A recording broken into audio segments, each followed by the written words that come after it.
Hey guys, this is Tauna, and today we're going to be going over the ultimate guide to the Final Fantasy pre-release. So this is my guide to the upcoming Final Fantasy pre-release, partial, going over the archetypes, going over color analysis, my thoughts on each color combination, and which I think I would suggest you guys use. This is aimed towards both newer players and veterans, so that way everyone can get a little bit of something out of it. We will very briefly cover what a pre-release is before we get into everything, just so that way everyone's on the same page.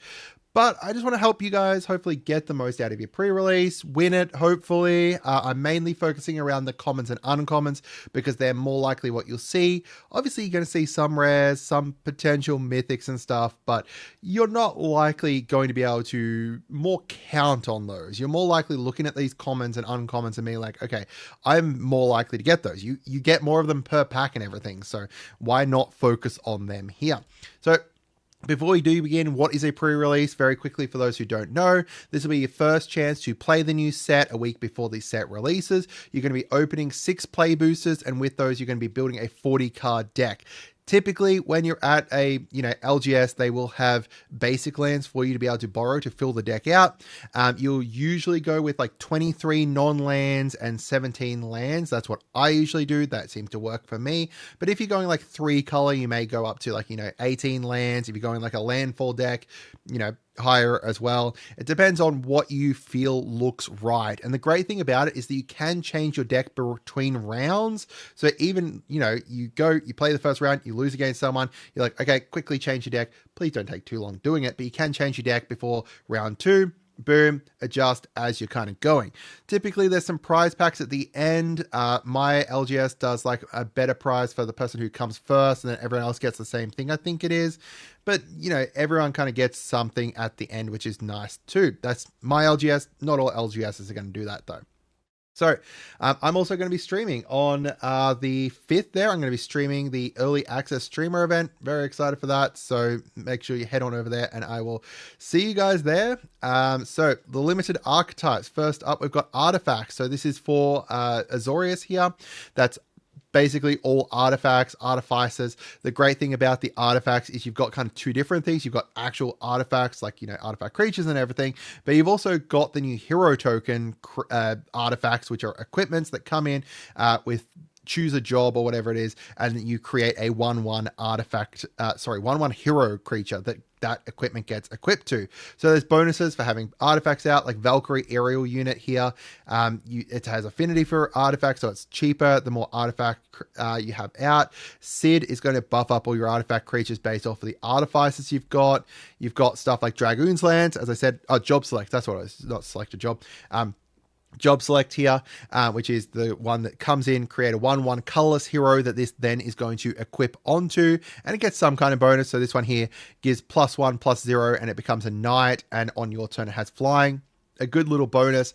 The equip costs on these are typically higher, which isn't great, but you can play it like as a creature. Like you play this as if you're playing a 2/0 with flying, and then after it gets kicked off, you've still got the artifact sitting there. You can equip it if you get spare mana, but you've got the option there at least. And then Titus is like the gold card here, that makes it so that whenever you attack, you tap something, but he gets stronger the more artifacts you have that enter.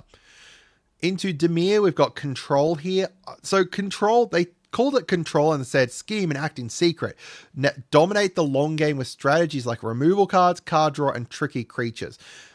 And then cast flashbacks. So there is a lot of flashback in here. I do think that it's more around that kind of discard and card draw stuff. There is a bunch of removal, but mostly I think it's around the discarding and drawing. And then you've got a whole bunch of artifact synergy that works really great here as well to kind of go alongside it. Like there's a flashback card that creates like an artifact creature, which works really well. Dreams of Laguna here, which is a common, is great, right? It's pay 2, surveil 1 to draw a card. Good, but then it's also got the flashback, so that's why it's a little bit more expensive, because it's got the flashback so you can cast it later on. Lockcall is the gold card here. He deal combat, draw a card, discard a card, and the good thing is you can discard, your flashback cards, you can still cast them, and you get a free card. We've got Overkill here, and then the side quest Hunt the Mark to kind of show a little bit of the control-y stuff. So there's a bunch of black removal stuff that just, kills off creatures and everything. And then side quest kind of 1 comes in, kills a creature, and then 2, you get to create a treasure if something died. And then if you've got 3 or more treasures, transform it. Great card, I think. I think it's good. I think this works really well here. We've got the Black Mage aggro for Rakdos. So this is all around playing a whole bunch of ways to get Black Mages out. They're new wizard tokens that you can see here the Queen Bran has. When it attacks, create this 0/1 Black Wizard creature token that has whenever you cast a non-creature. So that's important there as well. It is non-creature. Spell, it deals 1 damage to each opponent. So the great thing about that is that it's just non-creature, which means that artifacts count, enchantments count, just anything that's not a creature count. So realistically, if you cast even like a job select equipment that is not casting a creature, boom, you get to deal damage to people, and you also then get a creature, which is good.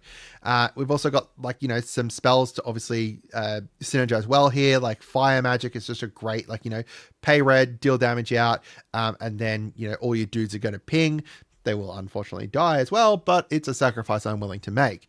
We've got Circle of Power here as well, which is draw cards. You lose life, and then you get to create the wizard, and then also gives all your wizards +1 and lifelink until end of turn, which is good because now all your wizards are pinging people. You're going to be able to, get a whole bunch of life back potentially from that. It's really great. We've got Landfall aggro here for Gruul, which is going to be a whole bunch of landfall triggers.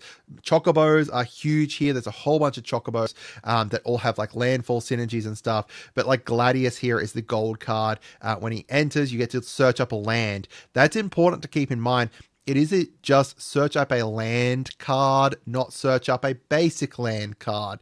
So you get to search for, one of the town cards or something like that, which is great. And then whenever a land you control enters another creature, not himself, another creature, you'll get to give that +2/+2 and trample.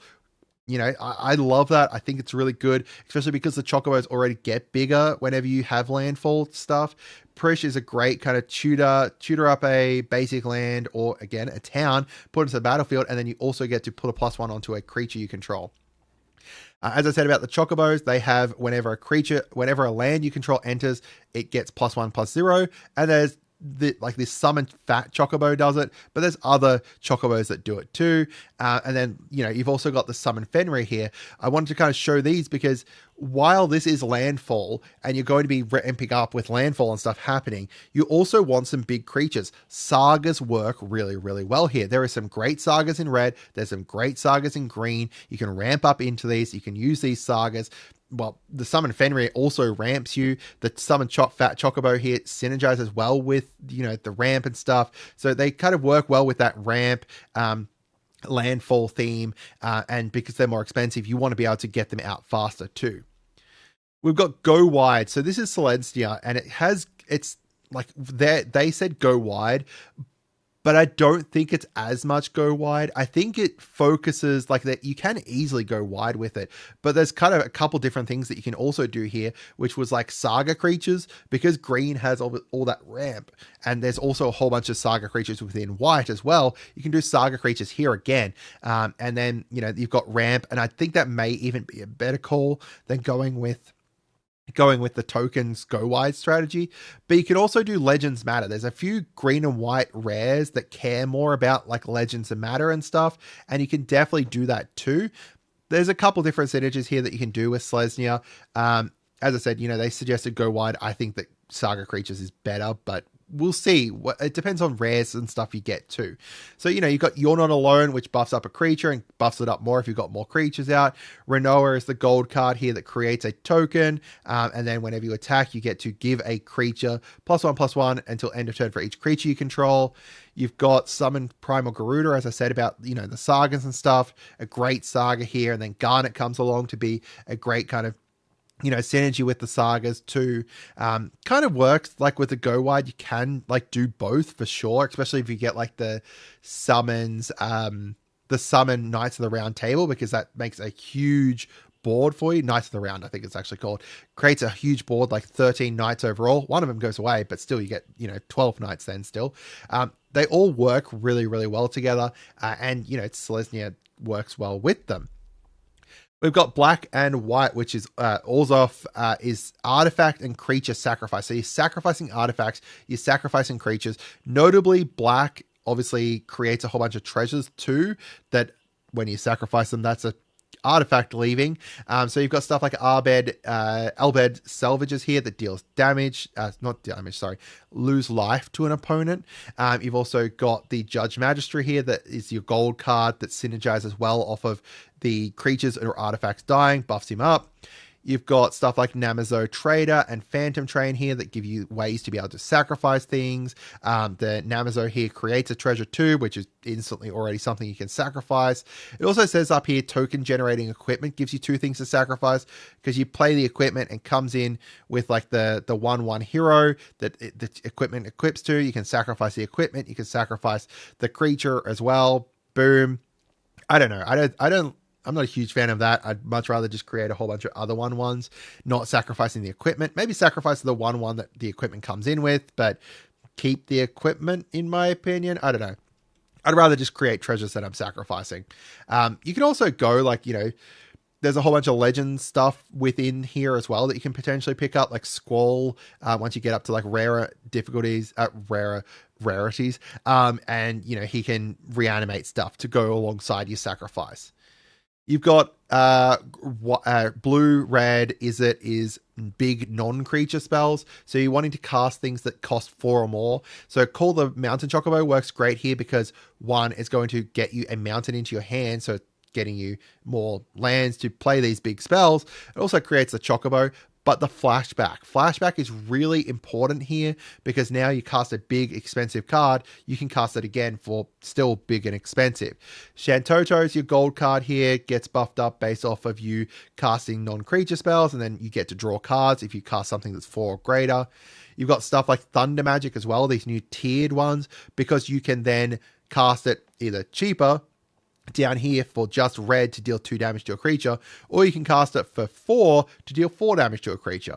That's good. You've got stuff like Warrior's Sword, because of the fact this is non-creatures as well, like, over here, non-creature spells. Warrior's Sword works well here because it is casting it for a, non-creature, and then it just comes in with a creature. So this is 4 for a 4/3 warrior. Not too bad, not great, but also will get you all your triggers onto like your Shantoto and stuff. We've got Graveyard Value for Golgari, which is just get cards into your graveyard, flash them back, or remove them, or reanimate them. All works. There's a whole bunch of value for doing all that kind of stuff. Cards leaving your graveyard triggers, cards entering your graveyard triggers, that kind of stuff. Some reanimation here with like Fight On. That's not a reanimation spell. It brings it back to your hand. But there's a reanimation spell in there too. Shambling Seath here. Whenever you cast a non-creature, you pay black and return it to your hand. So, if you mill that into your graveyard, get into your graveyard somehow, then you can bring it back and then discard it or sacrifice it or whatever. Just get it into your graveyard again. We've got Boros, which is equipment aggro. So this is just a whole bunch of equipment. You're going to bring them in, whether it's the job select ones that come in with the 1/1 or just other equipments that you can bring in. You equip to stuff. It's very aggro. You wanting to go early, go fast. There is some red stuff in there that kind of helps work alongside this. You're most likely not going to use it too much. You just want to go with all your equipment. It says gearing up, and that's basically what you do. You're going to be gearing up your creatures, swinging them in for big damage, hopefully. And, you've got like stuff like Coral Sword, which just costs red to equip it. And when it comes in, it equips onto something, which is great. Samurai's Katana here comes in. It's going to cost you 3. It's going to bring in a 3/3 with trample and haste. That is very nice. The equip cost later on, if that gets removed, is not great, but it's still like a nice aggro card that you can bring in, swing in. There is some stuff to be able to potentially like equip equipments for cheaper and everything like that you want to do. Just get in with your big damage straight away. Next up, we've got Simic here for Town Ramp. So this is very focused around the towns and just ramping up. Personally, I am not a huge fan of this one. I think that it is much better to synergize it better with, like, bring in a third color, bring in, like, red to have more landfall, or, something to work alongside the Simic blue green. You could potentially do it if you have like a whole bunch of land stuff. I guess if you get the Wandering Minstrel that works well with lands, maybe. But personally, I just think it's not got enough kind of high end. Maybe your high end could be Saga creatures again, I guess. But then again, I would much rather just go with landfall aggro with Gruul then. So this is just more focusing on the actual lands, like just lands existing here. We got, like, Townfall Greeter that cares about lands. Travel the Overworld cares about lands, cares about towns. They specifically kind of all care about towns, which is the kind of important thing here. Again, I don't think it has enough legs to kind of stand on by itself as a 2-color combination. But once you add in, like, red or blue, red or white or something like that, you could potentially build a deck around it.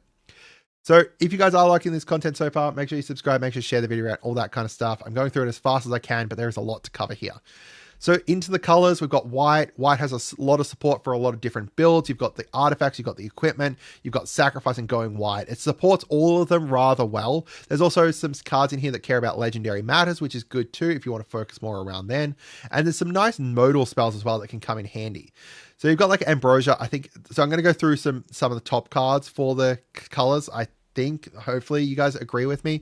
Ambrosia I really love because it's a way to save a card that you have, like, you play it in response to someone destroying a creature or something. You return the creature to your hand, Ambrosia's out, and then you just got a creature out and save your card for 2 mana. That's great. You got battle menu here. I really love modal spells. Modal spells are great. This one could save a creature for you. It could create a token. You could destroy something, or you could gain life. All 4 of those are basically quite useful, and all 4 you could find, I just think it's great to have a modal spell that can do so many different things.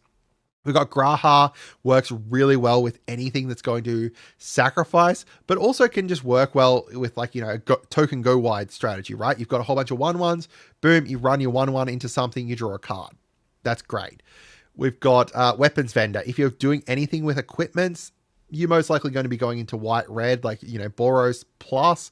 This is great, right? You get to equip something for 1, which with all these equipments that are really expensive is great. You get to draw a card when it comes in, which is great. Again, like, there is a bunch of great uses for this, especially because of the equip cost being higher on those hero token job select cards.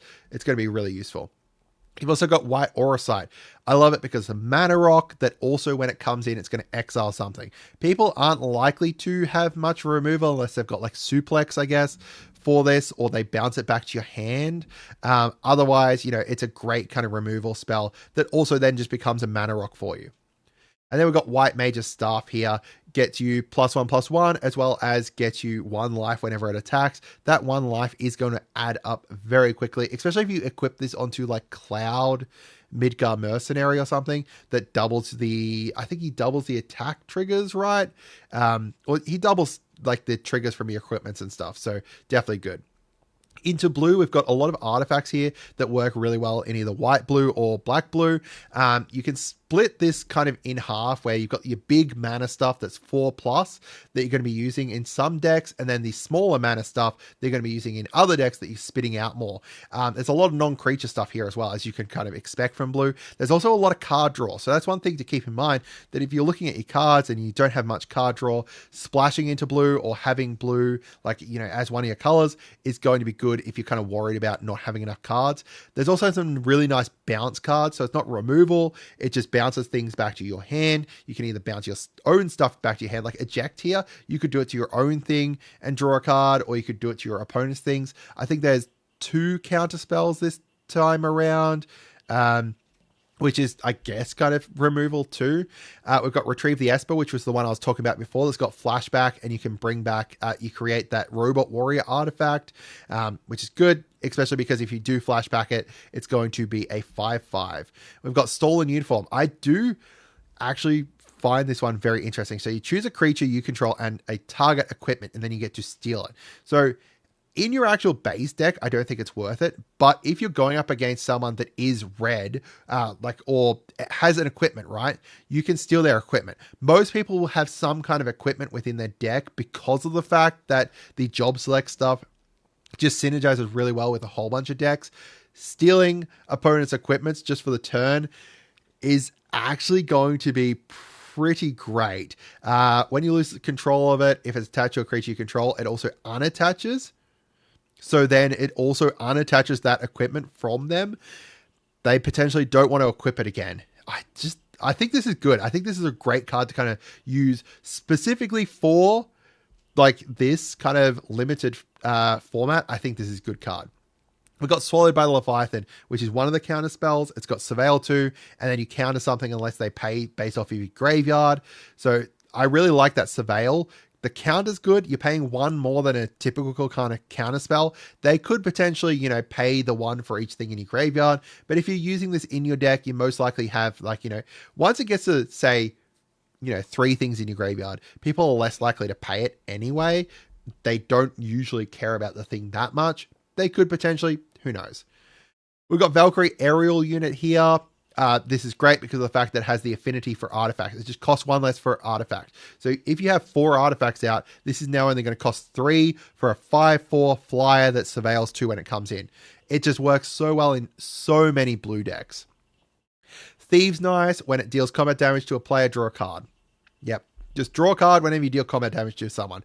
Is good. I would not like to have it drop off of a creature because Equip Force not great, but a 2/2 that just draws a card when it deals combat damage I think is decent.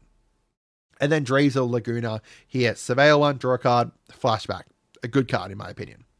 We've got black here. So some really great non-creature spells and non-creature synergies. Also a lot of nice tokens and sacrifice creatures to go well with them too. Some reanimation options. Black has a little bit of everything that works really well. Mostly non-creature stuff, but there's some nice creatures here as well. Just not so much within the commons and uncommons in my opinion. There's some very nice removal too, which we'll show you. So the Black Mage's Rod is really good, I think. So it's going to create a 2/1 that whenever you cast a non-creature spell, deal 1 damage to each opponent. It's a wizard. That's just a way to get that extra kind of wizard out there. But it's also a non-creature spell itself, which then will trigger any of your wizards that you've got out there that are already doing this ping on things. We've got Overkill. Great removal, especially because it ignores indestructible, right? It just minus 9,999. Really good. It is on the more expensive side, but it also is instant speed, and it also doesn't damage you or anything. We've got Poison the Waters, potentially wipe out a whole bunch of your opponent's cards if they've got a whole bunch of the 1/1 tokens that are just sitting there, or you could use it to force someone to discard something if they've that something they've got in their hand, or you're just kind of worried about, say they're playing Boros and you're like, maybe they've got that lightning or something, especially in the second or third game in in a round or whatever, then you could potentially stop them. Yeah, it's really good. We've got the Final Days. Now, if you are going into black, you kind of want to choose, if you have this, you want to choose if you're going to go with creatures, because you really, really want to go around creatures with this one. It's a really good card, but only really if you've kind of filled your graveyard with creatures. Create 2/2/2s. It's not great, but then the flashback, if you've got a whole bunch of those, creature cards, you've milled or you've discarded them into your graveyard, boom, now you're going to play that. You get say 6 2/2s, which are good. They do come in tapped, unfortunately, but once it comes back to your turn, you now have a small army there. We've got Vincent's Limit Break. How is this a common? How is this a common card? So this is like a Fake Your Own Death, right? It can potentially set something at 7/2 if you paid a whole bunch of mana into it. Even setting it at 5/2 is good. But why have I got this card over here? You can use this on summons, and then they die, and then they come back anyway, which is absolutely bonkers, because summons, sagas, They're meant to go away. They're meant to go to your graveyard. You can reanimate them later.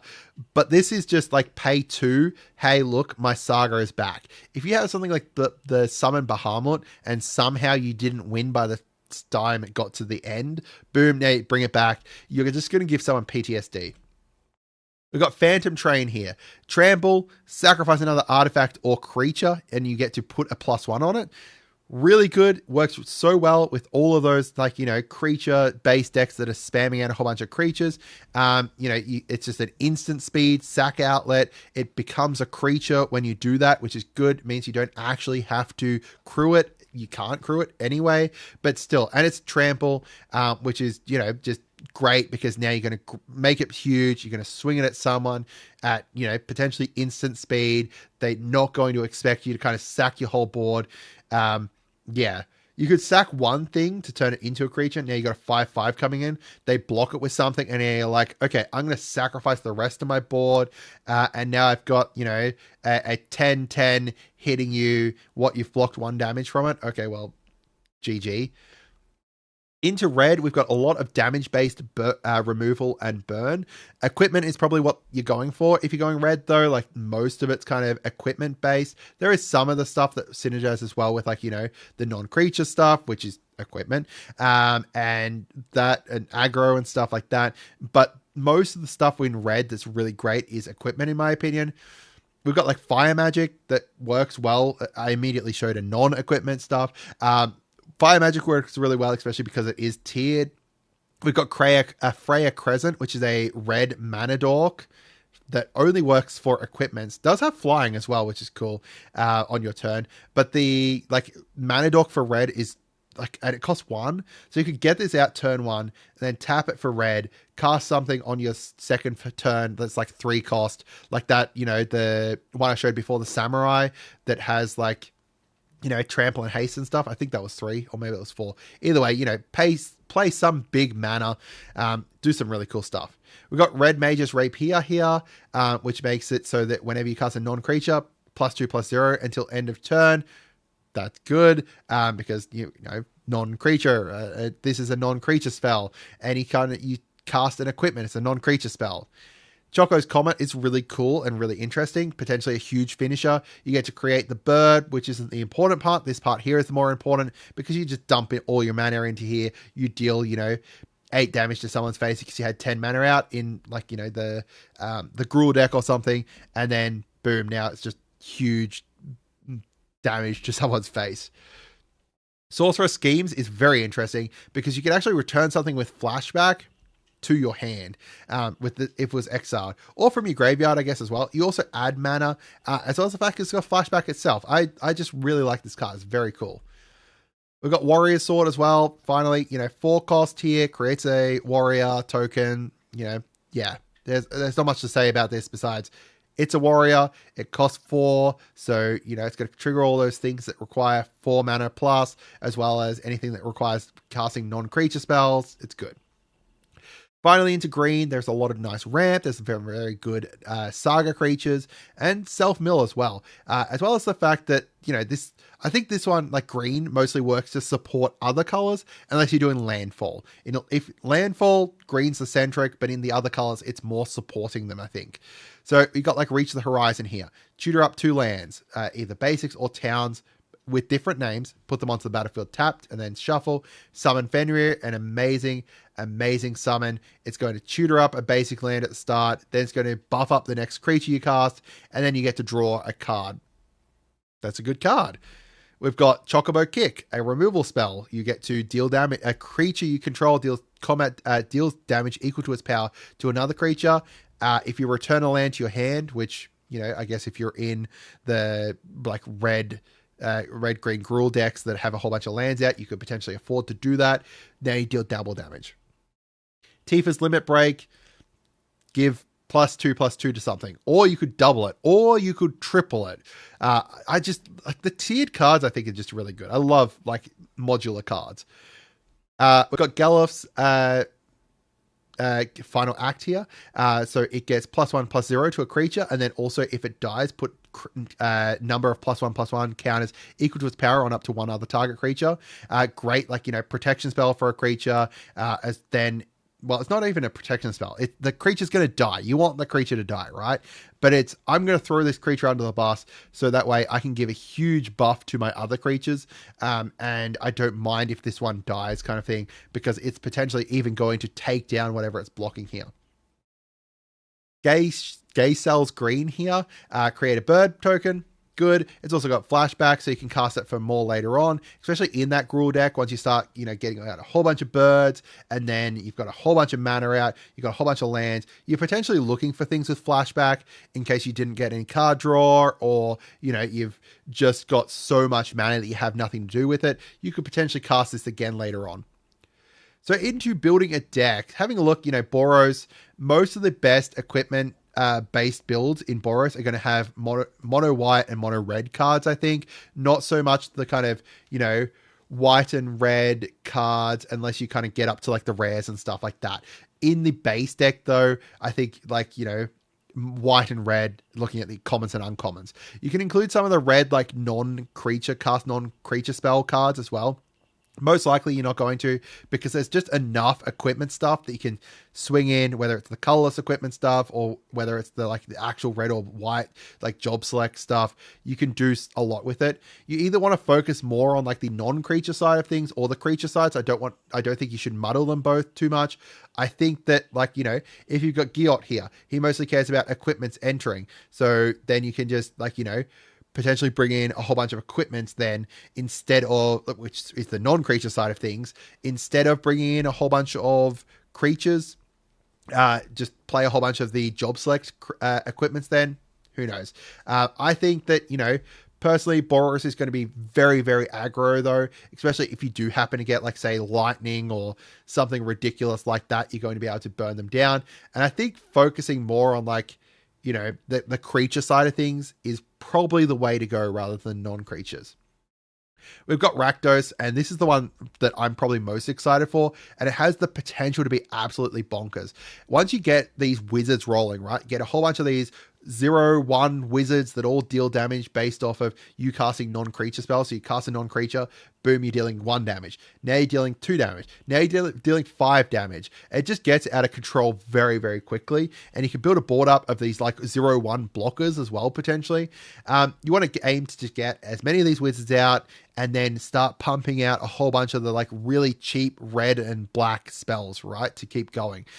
Keep in mind that you do want a whole bunch of card draw in here potentially as well, because of the fact that you are going to be pumping through a whole bunch of spells, because you want a whole bunch of cheap spells here. Stuff like, red has a whole bunch of impulse draw, like the exiled top cards off your library, and then you can play them until end of turn. Those are going to be quite important in here. Black Waltz looks really cool too. I really love him. He just looks awesome. We've got Izzet here. So Izzet's going to be slower than Rakdos because you do need those 4+ mana cards. Most of the stuff kind of synergizes well with you casting 4+ mana stuff. You could add some of the red burn wizards as well to get some damage in. The ones that are when you cast a non-creature, deal 1 damage. You could add them in, but most of the value in this deck is going to be casting those big spells. But adding those in to kind of start getting some chip damage in isn't a bad idea too.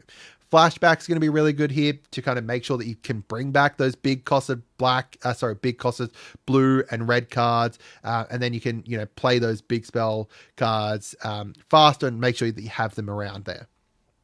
We've got Golgari. So one thing that you need to make sure when you're building the Golgari deck is just making sure that you've got enough ways to get cards into your graveyard, surveilling, milling, or otherwise. You can play cards that aren't in your color if you can reanimate them instead as well. So there's the white and blue avatar that, makes it so that you have hexproof or whatever it is. That's a good idea. Chuck it into the bin and now you can reanimate it, because it doesn't matter because you're not casting it. There's no color identity here. You can reanimate whatever you want. Just bring it back as long as you're reanimating it, not returning it to your hand or anything. Mix in with some ways to also remove cards from your graveyard. There's, potentially exile card from your graveyard to get some stronger stuff or something like that's not a bad idea either. There's a bunch of different synergies here for, remove when a card leaves your graveyard, do XYZ. Definitely an important thing to have too. Azorius. So Sid is Azorius, and that's roughly what you're going to be aiming for. You want artifacts, you want artifact creatures, and then using the equipments that White offers. White has a few of the kind of job select equipments, so you definitely kind of want to look at those too. Blue does too, but White has, I think, some potentially stronger ones there. Titus also potentially looks really good here because it's just whenever an artifact you control enters. If you can get like, you know, there's not as many treasures or anything like that within white, blue. They seem to be mostly within black. But, you know, if you can get a whole bunch of artifacts kind of rolling, Titus can get pretty big. He gets to tap something when you attack. So depending on what your opponent's playing, you could tap down their biggest blocker or something like that and get some damage in there. Make sure you don't include too many artifacts and forget to add in some creatures though, because that can be important. But hero tokens come along with an artifact. So that's not a bad idea to have like the hero tokens that come in, they create the dude, they equip themselves, and then that's an artifact entering, technically a creature entering too. Orzhov is just around the nice kind of sacrifice payoffs and outlets. So you want to make sure that you have a mix of those. Don't go all, you know, all into the payoffs and then have none of the sacrifice outlets. You can add some reanimation in here as well. They didn't really focus too much on that within the kind of very brief thing, but there's some black reanimation that you could potentially add in, or just ways to be able to return those cards back to your hand. There's also some Orzhov legends that can potentially synergize well here as well, especially if you bring them back from the graveyard as well. So like, you know, there's Aerith, for example, who's, when she dies, put +1s on to creatures and stuff, a legendary creature. Works really well if you sacrifice her and then you bring her back. You can also add in ways to just bring in tokens and stuff. If you bring in treasures, they count because it's now, you know, artifacts dying still counts. Simic, I think, is the weakest 2-color combo, and I think it works better if you combine it with other things. It's just mostly ramp, and you just want to include ramp and chocobos and towns, and then hope for the best, I guess. If you do happen to get, again, that Wandering Minstrel, maybe that's going to be a better option, but then you could potentially go like 5-color then, I guess, instead. Who knows? But either way, you know, I think it's the weakest 2-color combo, but once you combine it with like Bant and Temur, it could potentially be very potent. Selesnya's, as I said before, like the go wide strategy is definitely viable and it's a suggested strategy, but I do think that sagas work really well here, or there's a legends matter. There's one rare that's like, you know, all your legends get +2/+2, I think it is. That definitely works well here. There's a whole bunch of, you know, white and green. Rares are all through this.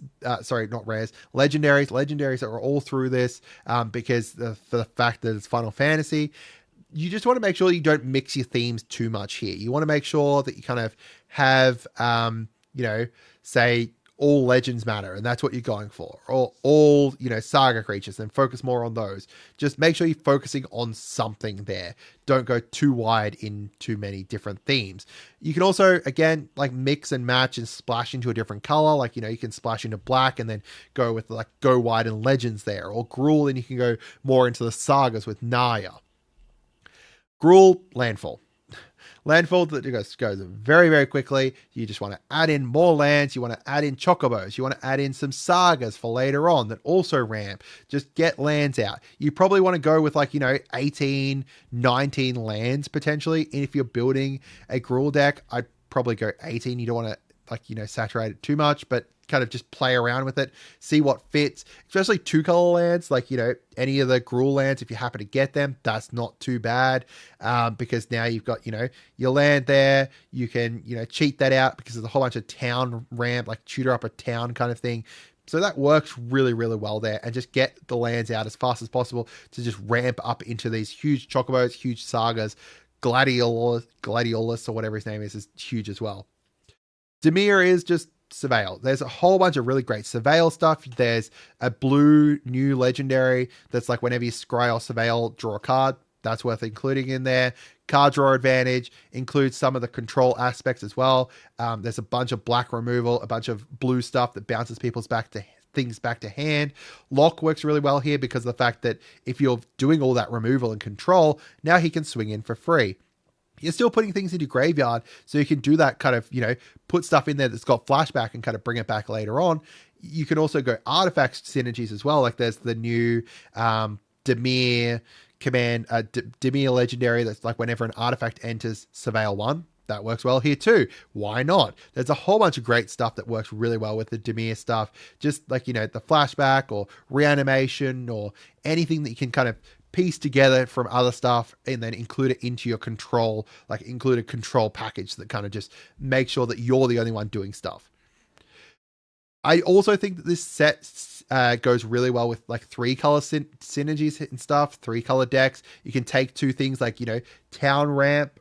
Town Ramp works really well with, landfall aggro, right? The graveyard value from Golgari works really well with sacrificing, because now you're sacrificing stuff and then you've got getting value from it being in your graveyard. Or even like the graveyard value here works really well with the Dimir kind of surveil and flashback and stuff like that. So looking at it, the 3-color stuff, Bant, Birds, and Towns could definitely be viable, but you don't have some of that landfall stuff that Red brings along. When you've got Teema, which, can work really well there. You've got the blue control, you've got the Towns Matter stuff, and then you've got like, the base kind of Gruul landfall stuff. Sultai Graveyard as well works really well with like, the surveil stuff from blue, the graveyard matters from Golgari. You've got like Sin Spira's Punishment here that works really great with, permanents in your graveyard, so you can exile them and then bring them back, or, lands in your graveyard too. Is it Spellslinger combines really well with the Rakdos Wizards to make like wow, I'm forgetting the 3-color combo there. And a blue, red, black. How am I forgetting this? That color combination for Spellslinger, and then you've got Abzan for Legends Matter or Sacrifice, includes some life gain stuff there that works really well, and you've got a nice stew cooking. So into the bonus sheet here, because I need to quickly mention this because this is very relevant to pre-release. Any card that you pull from the bonus sheet, if you happen to pull this Knights of Sandoria here, you can use that in your pre-release. There's nothing that's stopping you. Most can easily fit into whatever deck you're building. So say this Knights of Sandoria here. You can tutor something up with it, or you can sacrifice it. So that can work really well into our Orzhov Legends, not Orzhov Legends, just Orzhov Sacrifice deck, right? Or it could work really well into something that wants to tutor up a creature that's 1 cost. Or, if we have some reanimation stuff, we can bring it back. Right, there's a bunch of ways to make use of these cards because a lot of them are quite strong and can be very synergistic with whatever deck you're building. You just want to make sure that they are synergistic with your deck. So if you bring this in and then, you don't have anything that you're tutoring for within your, what is it? Like say you've got the Boros equipment deck. This isn't going to synergize incredibly well with it. It's not too bad in it, but it's not going to synergize incredibly well with it unless you want to use it specifically to stop someone casting something, I guess. Just, make sure it synergizes well with your deck. You're not just chucking it in there for whatever, the memes. I dread going against some of these in pre-release. There's some absolute bonkers ones in here, so we'll see how that goes. So in my opinion, I'm going to be aiming towards Gruul Landfall or Rakdos Wizards aggro. I really want to do the Rakdos Wizards aggro. If I can pull a Kuja, I'm going to go straight towards that. But Gruul Landfall, I love Naya decks. Naya is my favorite color combination. So I'm really excited to kind of, try out Gruul Landfall here too. Both I think seem great. I really like aggro decks altogether. The great thing about this is that the deck the set doesn't seem as fast as previous sets have either. I feel these two can go quite aggro. I feel like the Boros deck potentially could as well. There's not as many haste enablers, I don't think, as well. I don't think there's big kind of haste enablers from what I've seen. So it will be interesting to see how it kind of goes. I am very excited to try out this, Rakdos Wizards aggro, but we'll see how that goes. I've said that multiple times now. That's the ADHD talking, sorry. There's some just really nice synergies throughout the whole set. I like that you're very open to kind of splashing a 3rd color in a lot of the combinations as well. If you're going Rakdos here, you can go into Grixis. Grixis, that's one. Add in some blue. Boom, now you've got some more control that also synergizes well with it, and you can go.